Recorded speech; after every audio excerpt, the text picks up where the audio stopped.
So I just filmed a video about executive function skills, and my husband said, but what is body doubling? I use the term a lot. I've never really clearly defined it. So today, I'm just going to take you through what is it? It's a very simple tool. It's the most effective tool I found for anyone struggling to complete tasks. So let's get into it. Stay tuned. So before I explain what body doubling is, let me quickly explain what executive function skills and challenges are. Both body doubling and executive function to me are like sort of weird terms that don't clearly convey what they're talking about. Executive function is a set of cognitive skills required to run your life, basically. It's everything from working memory, the ability to hold a bunch of different things in your mind at once, to prioritizing tasks, initiating tasks, being emotionally flexible when things don't go your way, pushing through stress, all these different things. There's a lot of different resources online that help explain it. Basically, for anyone struggling to complete things, especially like personal statements, getting started, always challenging for high school students to get started on their essays. Body doubling can be a great tool. It basically means that someone that the student is comfortable with, so that may or may not be parents. It depends where the high schooler is at in their development, but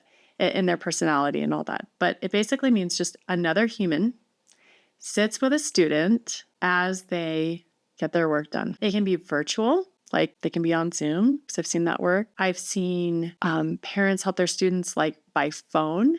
Like I have a friend whose son, when he would write his college essays, the dad would just be on the phone, speakerphone for hours and hours and hours. That was body doubling. That's the kind of support we're talking about. Sitting in a room with a student, just sitting at a desk doing your own work. I've seen two students body double each other. Like, let's sit down and we're going to get started. This works for writing groups. This works for homework. It works for all kinds of things. Cleaning your room. Have you ever helped your kid clean a room by simply sitting there as they do it? Or sometimes it's like, let's just talk about what you're trying to do. Sometimes the student is stuck with their ideas. Like, well, I don't know where to start, or I don't know what I'm going to write. If you just can get them to simply explain what the problem is, oftentimes they start to get clarity as they talk it through. Now, here's the thing about being a college counselor. For so many years, I was so confused. Like, I feel like parents are just paying me to sit here as the student just finally gets their drafts done. And I never felt great about it. But it wasn't until I learned this term, body doubling, that I understood what they were doing. This was very, very expensive body doubling. And it was a very necessary part of the process for the student because until they had drafts, there was nothing I could say about the drafts. So I would FaceTime a student and I'd say, okay, what are you going to do today? They said, I want to do this draft. I was like, okay, and I'm going to set my timer and do 25 minutes of paper sorting. And we all got our stuff done. So it's an amazing tool. It's just a little bit confusingly worded, named. And I'm always surprised how many people don't know about it. Like a lot of times people are intuitively doing this for each other, but they just don't know the name and they don't really know the concept and they don't know that it's extremely effective. It's so simple, but we don't know exactly why it works, but it does.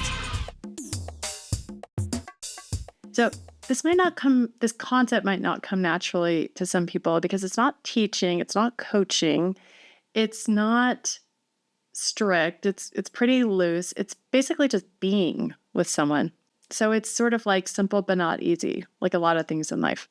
So the level of interaction is very flexible, but usually all that a student needs is for someone to be in the room with them in whatever way, or in their space in whatever way, is doable as a student works.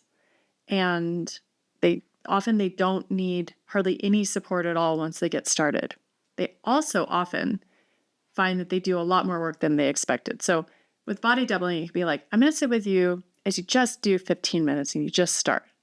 And more often than not, the student gets 2 hours of work done because they get really into it and it's actually fun. And they were just, once they get over the hump, it's great. So one question I get about body doubling is like, are you checking to make sure the student completes work? No, I don't think, I'm not like, looking over someone's shoulder and making sure they're working. There has to be trust for this to work. If the student doesn't trust you, then they're not going to get to work. So this is where things can fall apart with parents. Parents are often not the best fit for this role. But sometimes with body doubling, I will we share a draft, like a Google Doc, and I'm just watching words being added, and I can tell when someone's getting stuck. So it really depends on where the student's at, how stuck they are. But there has to be trust. That's how it works. If you have a student who is stuck and they're not getting their work done, they're really stressed out, the first thing you have to figure out is who can be a good body double for them. Is it me, the parent? Or do we have someone else, another adult in their life that they trust and like?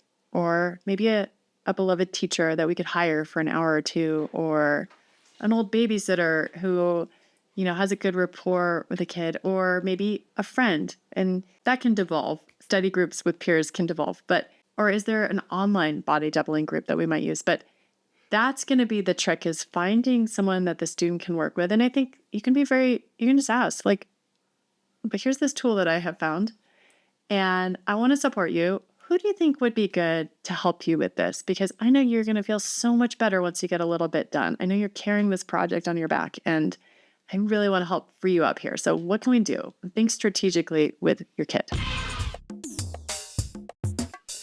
In general, I find quiet really helps with this. So don't try to help your kid. Don't try to body double them while, you've got people coming in and out of the kitchen and you're making spaghetti and, you're on a phone call and there's music. It's sacred space. Try to create a nice container and try to create some quiet and peace, or whatever conditions are most conducive to your student doing good work. Sometimes going to a coffee shop can be great. Can I just take you to a coffee shop? I'm going to do my accounting stuff. You can do your essays and we'll have a work party. Sometimes that works. One other thing I'm going to add here is another little productivity tool that I find very useful with students is 25-minute work blocks done, and then you take a 5-minute break. I got it from something called the Pomodoro Technique. It's great for writing, but 25 minutes of writing is a lot. So I try to feel it out with students. What amount of writing are you up for right now? Can we do 10 minutes?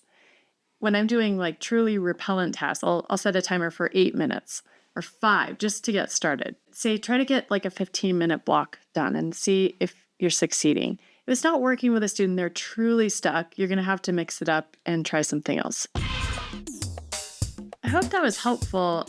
I use body doubling all the time in my own life. My friend and I, last week, we sat down and we listed out all the health screening appointments we needed to make. And then we got off the phone, we did them, and then we called each other back. That's body doubling too. It's just offering support to someone who is a little bit stuck on something they don't really feel like doing.